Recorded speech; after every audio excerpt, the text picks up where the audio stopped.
Assalamualaikum warahmatullahi wabarakatuh. Sahabat kampung, sahabat tani, dimanapun Anda berada, semoga kita dalam lindungan Tuhan Yang Maha Kuasa ya.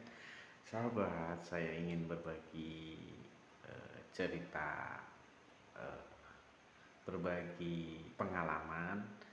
Saya eh, bertemu dengan para petani di berbagai wilayah, mulai dari petani sayur, sahabat, petani padi, palawija, bahkan petani buah-buahan.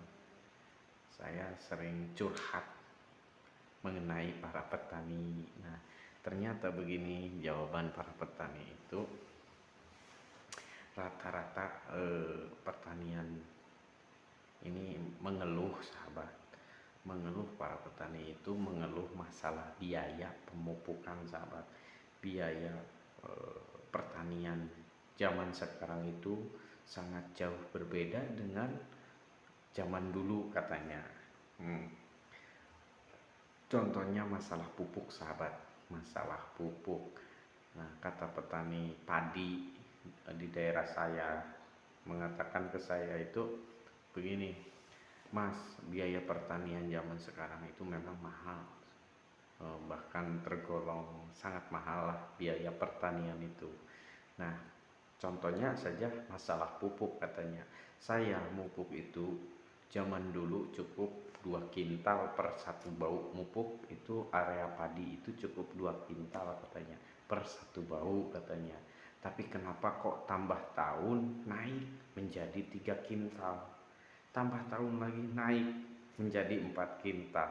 Bahkan sekarang rata-rata petani di daerah saya rata-rata menghabiskan pupuknya itu per satu bau itu 5 kintal katanya. Nah, rata-rata seperti itu. Nah, artinya biaya pemupukan itu semakin lama semakin meningkat, semakin lama semakin besar. Harus merogoh kocek kantong para petani. Nah, sedangkan pupuk zaman sekarang itu susah dibatasi ya gitu. Jadi sahabat, itu sebagai keluhan para petani itu masalah pupuk. Mahal juga katanya, kalau ada mah ya tidak jadi begitu masalah katanya. Sedangkan ini sekarang itu pupuk non subsidi pun katanya agak sulit didapatkan. Nah, itu sebagai keluhan. Jadi artinya biaya pemupukan itu sangat mahal zaman sekarang itu, beda dengan zaman dulu. Nah, itu selanjutnya sahabat, itu masalah pupuk saja, belum termasuk obat semprot, sahabat, belum termasuk obat hama. Kalau sahabat masih ingat, obat hama zaman dulu cukup dengan satu merek saja. Nah, kalau bapak saya gitu, zaman dulu katanya kalau nyemprot hama itu cukup dengan mereknya Endrin saja. Betul gak, sahabat? Pasti sahabat juga pernah mendengar ya mereknya Endrin. Tapi zaman sekarang, sahabat, saya lihat petani bawang merah di daerah saya juga, sahabat, kalau nyemprot hama itu sampai 2 sampai 3 jenis obat dioplos dalam satu tangki, sahabat. Nah, katanya kalau dengan satu merek saja kurang mempan, kurang cespleng katanya. Jadi harus dioplos dengan beberapa merek. Nah, itu para petani itu rata-rata menghabiskan 2 sampai 3 merek, ke 3 jenis obat dalam satu tangki. Nah, sedangkan obat-obatan di toko obat zaman sekarang, sahabat, banyak sekali obat-obatan insektisida, obat-obatan hama itu zaman sekarang itu sangat banyak. Nah, jadi sahabat, petani itu setiap musimnya biaya pemupukan, biaya penyemprotan dari musim ke musim itu selalu meningkat, sahabat. Mungkin sahabat tani juga bisa memahaminya.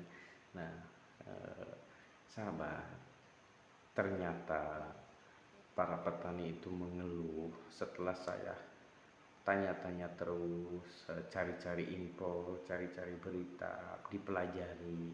Ternyata ketemu jawabannya. setelah saya teliti, mohon maaf saya tanyakan kepada para ahli ya sahabat, para insinyur pertanian, PPL, ternyata permasalahan petani itu di biaya pemupukan jawabannya hanya satu, yaitu di masalah tanahnya sahabat.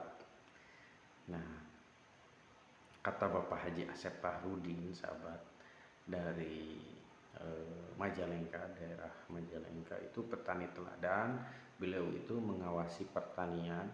Nah, biaya semakin mahal, biaya pertanian semakin mahal, ternyata dari tanahnya yang sudah rusak katanya. Nah, mengatakan ke saya juga begini, tanah zaman sekarang itu beda dengan tanah zaman dulu. Tanah zaman sekarang itu sudah bantat katanya, keras, kurang nutrisi, kurang unsur hara, kecut, asam. Nah, itu kata beliau itu mengatakan ke saya kondisi lahan pertanian zaman sekarang itu sudah tercemar, sudah keras, sudah rusak, diakibatkan oleh pupuk kimia katanya, obat-obatan kimia yang terlanjur banyak. Nah, jadi petani itu terlanjur jor-joran, terlanjur banyak, sehingga efek sampingnya ke tanah zaman sekarang itu semakin lama semakin rusak, semakin lama semakin kecut, asam dan lain sebagainya, tandus sahabat. Nah, ciri-cirinya tuh kalau dicangkul itu nggak beling katanya.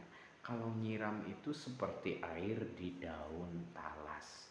Nah, jadi sahabat, kondisi tanah zaman sekarang itu sudah rusak. Nah, rusaknya itu diakibatkan oleh obat-obatan kimia, oleh kimia lah sahabat. Jadi bukan dari obat saja, dari pupuk, dari obat katanya, itu mengakibatkan tanah rusak. Dan efek sampingnya juga ke manusia pun, manusia yang mengkonsumsinya itu gampangan terkena penyakit sahabat. Nah, itu menurut para petani juga mengakui memang betul katanya, dari segi hasil pertaniannya pun beda katanya. Dari misalnya contohnya padi ya sahabat, contohnya padi, hasil berasnya itu kalau dinanak nasi itu satu hari juga sudah langsung istilahnya Sundanya ini hasem sahabat gitu, basi ya sahabat. Jadi hasil pertaniannya itu beda. Nah, itu diakibatkan oleh tanah kita ini sudah rusak, sudah tandus.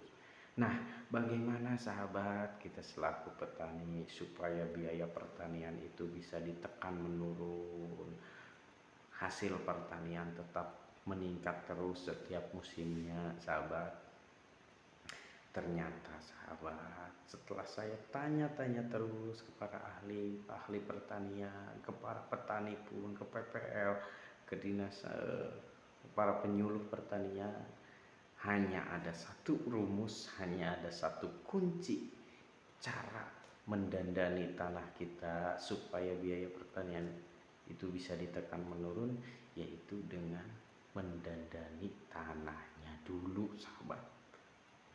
Gitu. Jadi sahabat, kita selaku petani itu wajib mendandani dulu tanahnya. Nah, kenapa dengan tanahnya harus didandani? Karena tanah itu merupakan ujung tombak dari sebuah pertanian. Media utama dari tanaman, tanahnya dulu harus dibenahi sahabat. Bukan dari bibitnya katanya, bukan dari obatnya, tapi yang penting itu tanahnya dulu, media utamanya dulu harus dibenahi sahabat. Nah, gitu. Jadi sahabat, tanah itu merupakan ujung tombak dari sebuah pertanian. Jika tanah kita gembur, tanaman kita akan subur, petani pun insya Allah ketemu dengan makmur sahabat. Nah, itu kuncinya sahabat. Ternyata itu hasil saya ngobrol-ngobrol pengalaman ya sahabat, ini tukar pikiran dengan para petani, mendapatkan jawabannya. Permasalahan petani itu ada di faktor tanahnya. Nah, lalu bagaimana cara mendandani tanah kita yang sudah rusak? Dikasih rumus lagi sahabat. Cara mendandani tanah kita yang sudah rusak, sudah kecut, sudah asem, yaitu dengan menggunakan organik sahabat.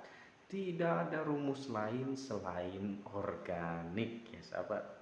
Ya, ternyata sahabat, organik itu banyak di sekeliling kita juga. Contohnya pupuk kandang organik, kotoran ayam, kotoran sapi, kotoran domba itu bisa dijadikan organik. Kompos yaitu organik, limbah dedaunan organik, bahkan jerami sahabat, jerami saja itu damen asal dikubur, disingkal ulang, jangan dibakar, itu bisa mendandani struktur tanah kita yang sudah rusak. Kandungan yang ada di jerami 80% itu kurang lebihnya N-nitrogen ya sahabat, kalau tidak salahnya itu N-nitrogen. Nah, jadi sahabat, biaya pertanian kita ditekan menurun dengan mendandani tanah kita yang sudah rusak. Selanjutnya cara mendandani tanah kita yang sudah rusak yaitu dengan rumusnya menggunakan organik sahabat. Nah, jadi sahabat, supaya hasil pertanian kita semakin meningkat, bahkan sahabat, kalau sahabat masih ingat, pemerintah juga pernah gembor-gembor kepada petani Indonesia. Petani Indonesia harus menggunakan organik sahabat. Bahkan sempat dipancing oleh pemerintah itu, disubsidi ya organik itu, bahkan ada yang digratiskan, dibagikan ke petani itu. Tapi fakta di lapangan sahabat, petani itu sangat sulit menggunakan organik sahabat. Nah, ternyata sahabat,